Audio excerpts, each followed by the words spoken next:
Could you give me just a few tips and our audience a few tips of something that is not that difficult to implement that would make a huge difference if they could just walk away with one or two tips today of where to start? Right, right. So one is don't be afraid to engage in the process, right? And that part of leadership is helping your people through difficult times. It's easy to lead in good times, right?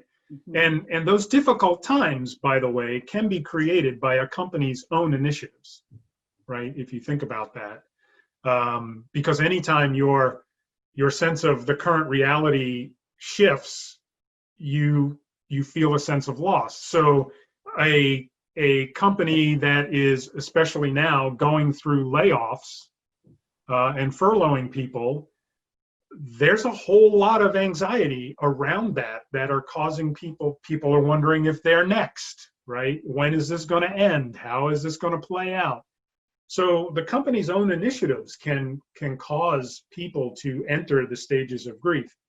So leaders need to engage in this process, right? And they need to not stick their head in the sands and just pretend like everything is normal, right? It's not. It's not. And so the first tip would be don't be afraid to engage, and don't be afraid to sort of get in that awkward moment with the person to really understand what's going on.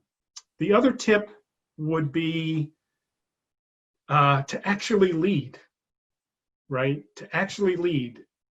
Asking the person how they're doing is not good enough because they're likely going to say, I'm fine, because your company culture has conditioned them to say that, right? And they don't want to appear weak, and they don't want to appear like they need help.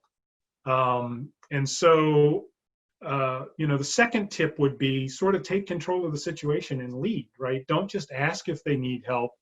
Provide some coaching, some alternatives, right? So the first one would be engage. The second one would be actually lead and sort of lead from the heart and think about how we could help this person. And the third tip would be involve the team, because the coworkers want to help as well. Yes. And they don't know how either.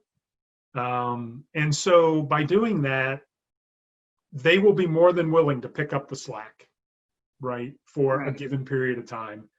And they will step back, and you will actually, we believe, and I've experienced it myself, you'll actually see overall morale improve and engagement improve and productivity improve, because they realize that the organization means what they say in their vision speech statements and the things that are hung on the wall, that they are actually supporting that with actions when an employee needs a little bit of help.